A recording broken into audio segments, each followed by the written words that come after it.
Hello and welcome. It's that time of the year again where college hoops take the center stage. And right now, we focus on the women's scene. I'm Dip Bianco. And I'm Melissa Newsom. The defending champs are with us in the studio today, so it's time to hear from the NU Lady Bulldogs. This is Starting Lineup. JD! Puts it on top and hits it nice and back to three.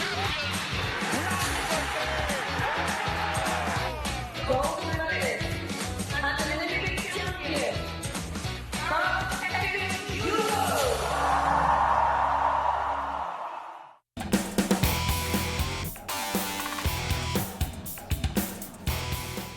Here with us on the show are the reigning champions of the UAAP Women's Basketball Tournament, the NU Lady Bulldogs. Let's welcome on the show Tin Cayabyab, Angel Surada, Shelo Pagdulagan, Aloha Betanyo, Carl Ann Pingol, and their new head coach, Coach D.A. Olan. Guys, welcome to Starting Lineup. Some of you guys have been here. Welcome back to the show. Kaka-champion nyo lang nung nag-usap tayo nung nakaraan. But ngayon, meron na kayong dinilang bago. Hinila niyo si Coach D.A. Coach, congratulations on the appointment. Thank you. It's been 2 weeks. I want to ask you first, how does it feel? Nag-sink in na ba now that the past 2 weeks you've been calling the shots for the NU Lady Bulldogs? Nag-sink in, medyo hindi pa.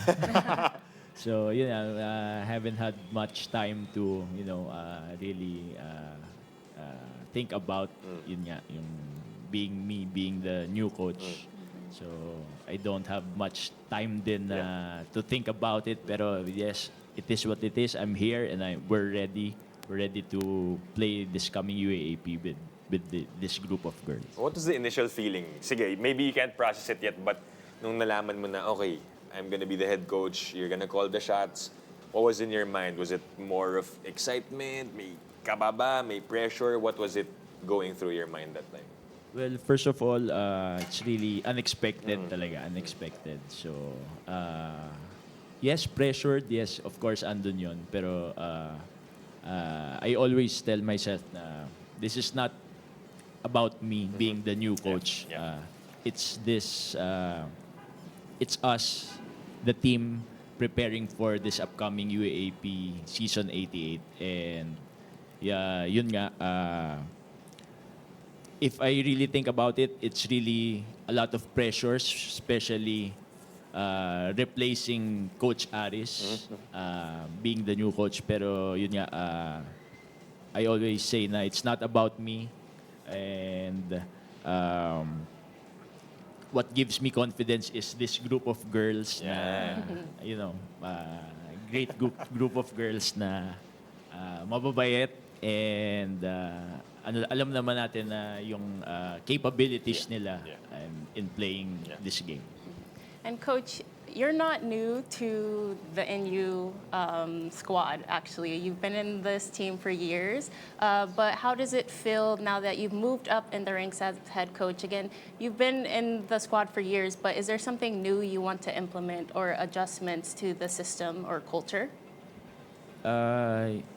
Actually, implement new system is probably not an option since we lack time. And with Coach Aris, I consider him as like my mentor. So it's probably just gonna be the same system. So there's nothing, kumbaga walang magiging bago with this coming UAAP. We're just gonna be the same team who competed this past tournaments during the preseason, even the last UAAP, and it's probably just gonna be the same. Alright, let's ask the players dahil sila yung nakaka-experience ngayon ng coaching ni Coach D.A. Sabi nila, sana tuloy-tuloy na yung pagtanong kay Coach D.A. Aloha, ikaw na pupuntahan namin about this season, of course. Sila Shelo nandito last time, but wanna ask about the preparations ngayong papasok ng Season 88. May mga pinuntahan kayong countries, you joined tournaments, but what is the confidence level right now for you guys coming into Season 88 with, of course, with a new coach that's gonna be a challenge dahil may bagong coach na pakikinggan ninyo, new system. Well, some of it are also part of the previous system. Pero what is the confidence level kasama mo ngayon yung teammates mo papasok ng Season 88? Siguro po parang yung confidence namin is nandun na po talaga sa kung ano yung gusto naming mangyari. And parang di na rin naman nabago si Coach D.A. sa amin. Parang nag-move up lang siya as a head coach namin. And then yung mga past tournaments namin, yun nga sa Taiwan and China, parang it really helped us na mag-gain ng confidence, especially yung rookies namin na makapag-gel sa amin, makapagkasama sa amin. So, yeah. And Aloha, you said the rookies going to Shello now. You're not a rookie anymore heading into this season. Was she ever a rookie? No, she didn't play She's like like a it. vet, yeah. And just what was your biggest takeaway from your training in China and Taiwan? Siyempre po, sobrang dami din po namin natutunan, lalo na sa Taiwan and sa China. And yun nga po, sabi po ni Ate Aloha, mas natulungan po namin yung mga rookies namin. Siyempre, para po mag-gain din po nila yung confidence na meron kami and maturuan po namin sila kung yun nga po, paano yung system namin, like, and hindi sila mahiya sa amin na kung paano kami maglaro, ganun. Si Tin naman ang puntahan natin, no? You guys have championships under your belt. You're the reigning women's basketball champion, as we see yung highlight na banggit natin. Hindi na rookie si Shelo dun sa layup na yun eh. Game 1 of the finals last season. Tin, ano yung goal niyo pa this season? Siguro besides the championship, I know you guys want to win back-to-back, but meron ka bang personal goals na parang gusto mo ring gawin this season 8-8 dahil you might have 1-2 more playing years with the team, but for you, ano yung parang gusto mo ma-achieve this season 8-8? Una, syempre, nawalan kami ng leader, si Sisi. So, parang gusto namin as a team, as a group, na kumbaga kahit nawalan kami ng leader, gagawin namin yung trabaho namin inside sa loob ng court. Yun nga, sabi ni Coach D.A., same system pa rin naman. So, wala naman akong personal goal, which is, kumbaga, kung ano lang yung gusto namin i-achieve, which is mag-champion pa rin and ma-defend pa rin yung trophy namin this season. May isang tao ba na parang tingin niyo papalit dun sa role ni Cici dahil siya yung talagang vocal di ba? Yung leader niya. Meron ka bang matuturo dito na kasama niyo or ikaw ba or anyone else from your team that you think could step into that role? Actually, sa nakikita ko, wala po talagang papalit kay Sisi. Kasi Sisi na talaga. When it comes to leadership, siya na talaga yun. Pero nakikita ko sa team namin ngayon, mas together kami, mas nagtatrabaho kami, and mas alam namin kung ano yung role namin sa loob ng court. Yun lang. And Angel, speaking of leaders, you've been one of the leaders of this team for a long time. You're now playing in your last season. Long time is correct, Yeah. no? Kasi nag-abot pa kayo eh. Yeah, we played against each other in 2019. So now seeing your development all these years, it's impressive. But as one of the leaders, how did you guys balance the championship going off of that high and then locking into the preseason now, looking forward to this upcoming season? I think yung naalala ko dati yung interview namin with Sisi na sinabi niya sa amin na yung culture na binild namin, yung anong tawag dito, yung before training, may mga ritual kami na mag-zumba muna, yung mga magki-games muna. I think yun, isa siya sa mga sa team chemistry namin na makilala namin isa't isa, hindi may ilang yung mga rookies sa amin.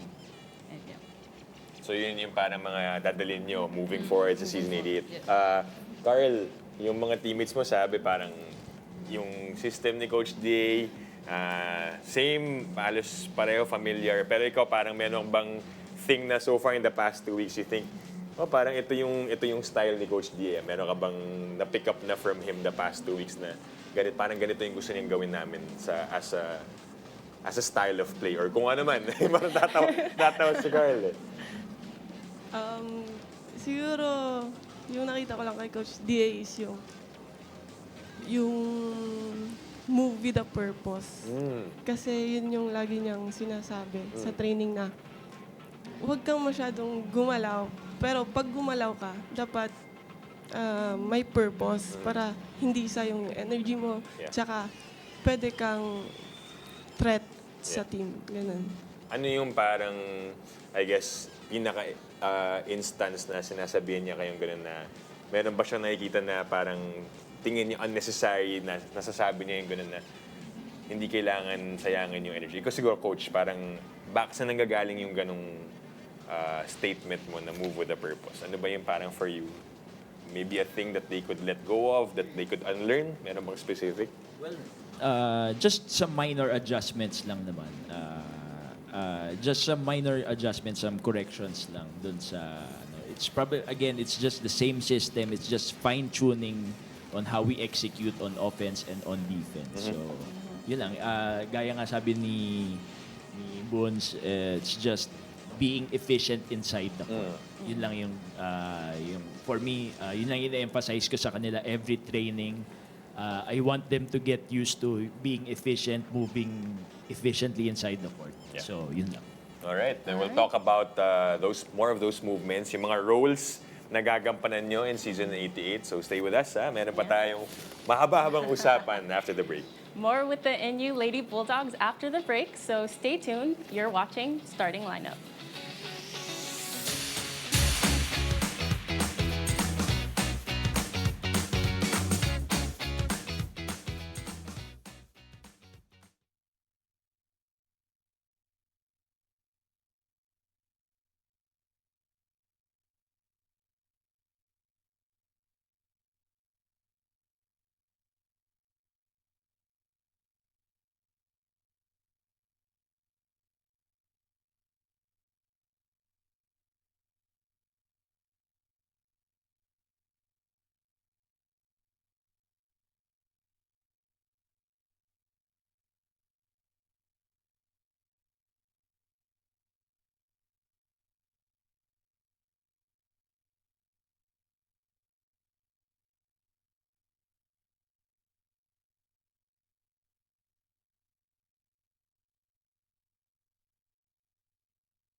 Welcome back to Starting Lineup. Still with us are the UAAP Season 87 Women's Basketball Champions, the NU Lady Bulldogs. We're still joined by Tin, Angel, Shello, Carl Ann, Aloha, and of course their new head coach, Coach D.A.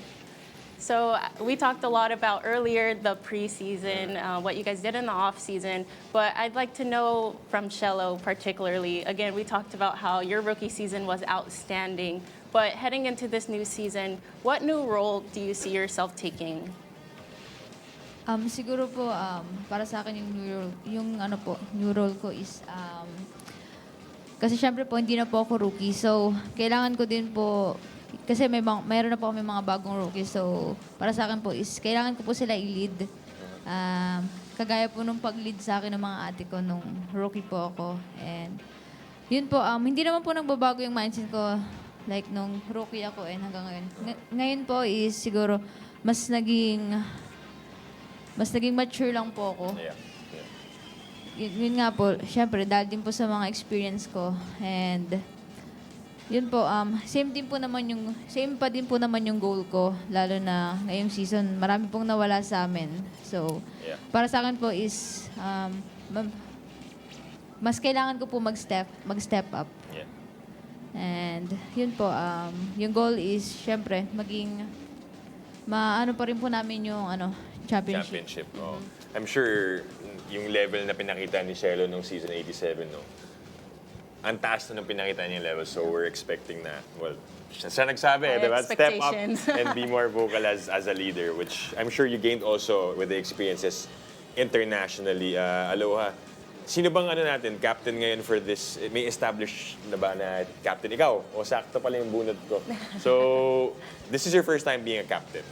Yes po. Ano yung tingin mong task mo ngayon as a captain to, I guess, not just in terms of the skills in the court, but being a leader? Ano yung parang ina-expect sa'yo ni Coach D? Nag-usap na ba kayo na, aloha, ganito yung magiging role mo as a captain this season 88?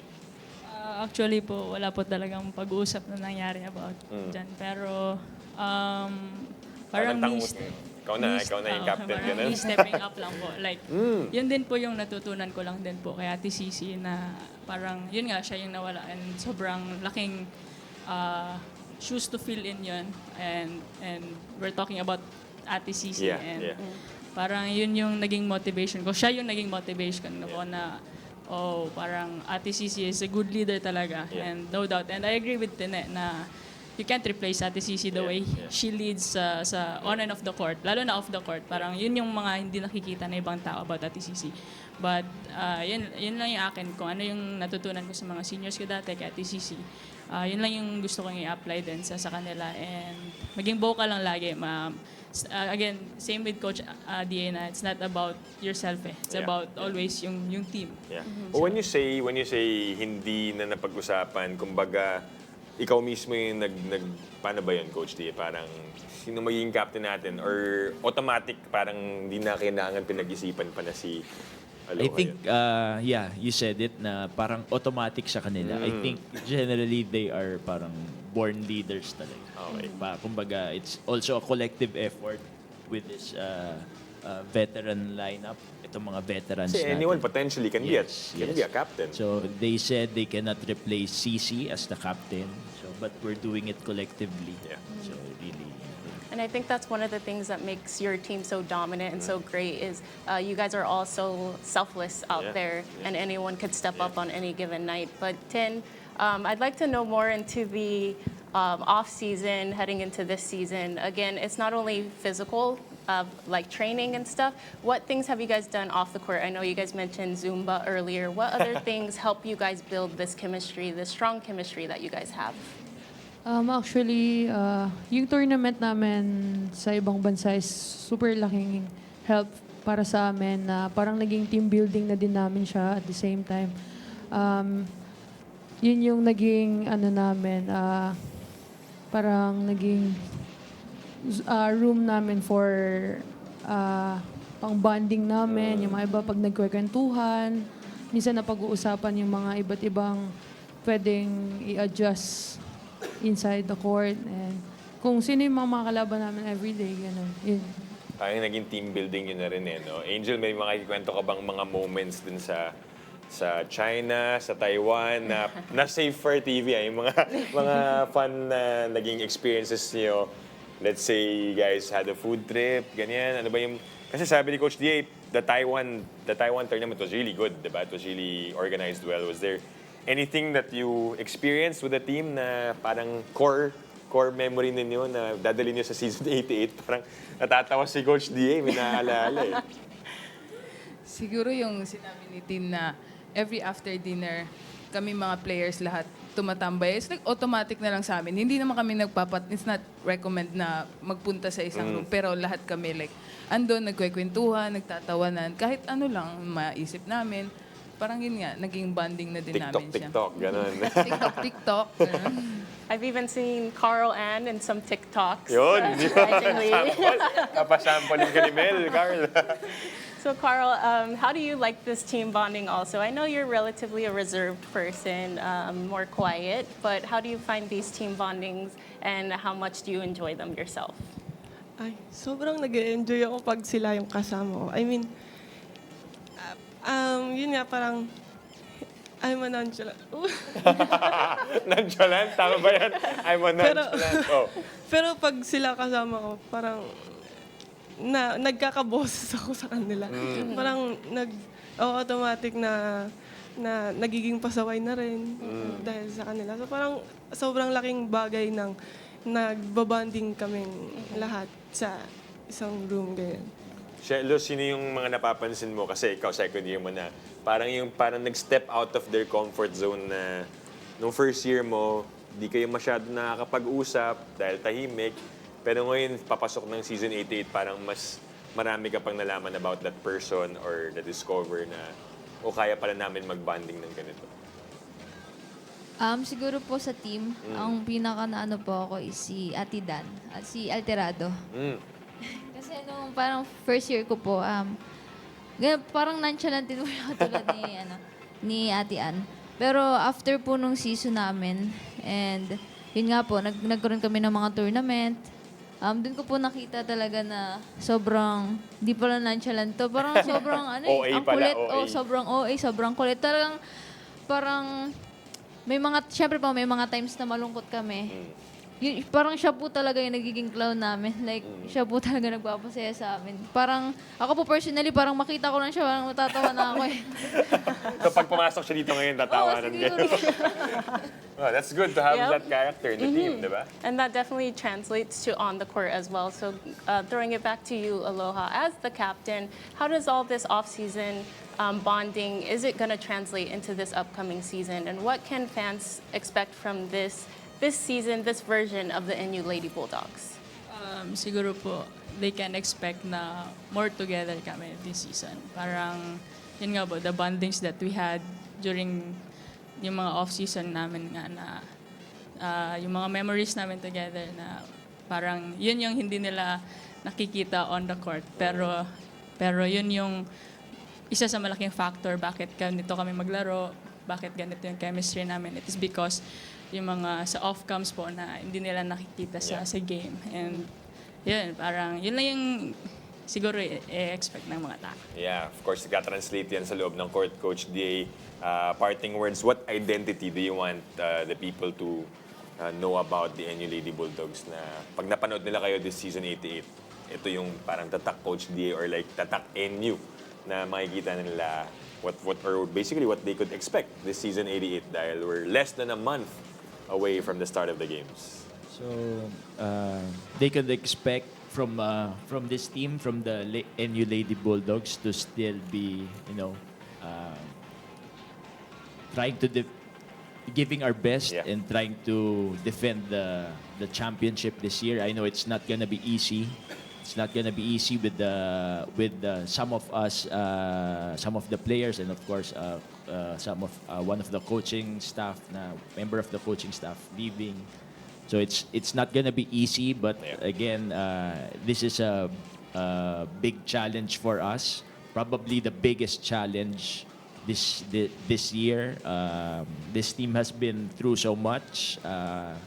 Yun nga, sa mga pre-season tournaments namin, we've faced lots of adversities.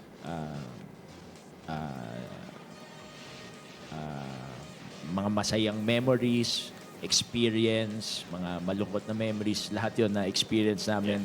And I've seen these girls overcome those adversities, and I think come this UAAP, I think we're ready, and yun, it's just a matter of us coming together, bringing all the experience and showing it inside the court come the start of the UAAP. Handang-handa na ang NU Lady Bulldogs. Sabi nga ni Aloha, di ba? Ang taas ng confidence level, and it shows with you guys and with the new coach, Coach D. Congratulations ulit on the appointment. And good luck to the NU Lady Bulldogs. See you guys starting September 20, no? Abangan namin yung laro niyo that weekend. So thank you for joining us tonight. Thank you. All right, more on the women's basketball of the UAAP. Stay tuned. You're watching Starting Lineup.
Welcome back to Starting Lineup. We heard from the NU Lady Bulldogs. Now let's look at the bigger picture as we explore the names to watch out for in the upcoming UAAP Season 88 Women's Basketball Tournament, together with my partner, Melissa Newsome, who will now wear her analyst hat. Mel, it's been a while since we talked UAAP, but we're less than a month away from the games happening. So it's time to look forward to the names that we'll be watching out for. And you listed four Yes. players that we were looking forward to seeing in action. First on the list, someone who was actually here on the show recently, from Adamson, Angela Alaba, who is playing her final year. What is there to expect from Angela this season 88? Yes, you know, Angela last season, her averages don't necessarily speak for how her game is played, honestly.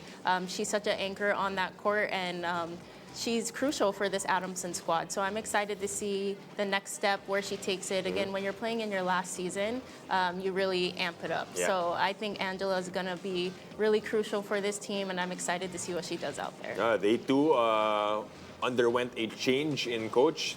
Will be now led by Coach Jed Colonia, former Soaring Falcon, will lead the way for Adamson. All right, for UST, of course, always exciting to watch, but there's a name in particular that you're really looking forward to covering, I'm sure.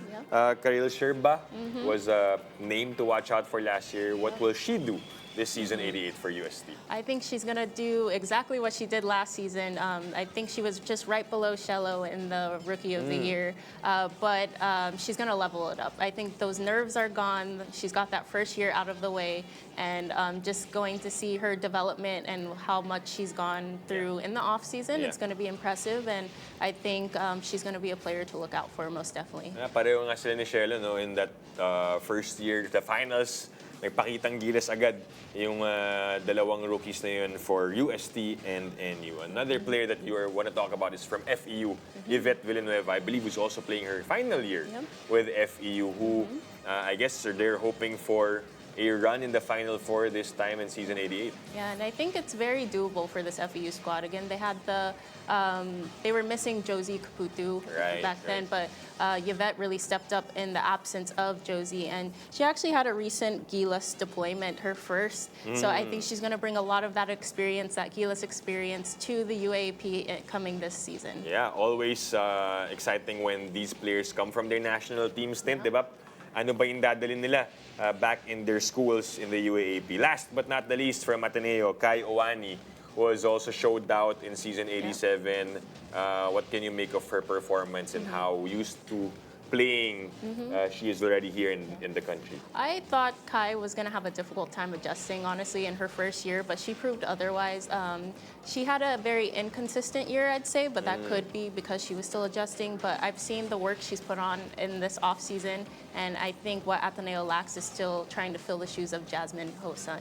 And I think Kai's going to do an excellent job of that this year because she's taken the time to develop her skills. Yeah, we can't wait to see and watch these familiar faces, and of course for us to hear your voice again covering in the UAAP. Thank you so much, Mel, for breaking down those names for us. Thank you for joining us. I'm Melissa Newsome. And I'm Dip Dipianco. This is Starting Lineup.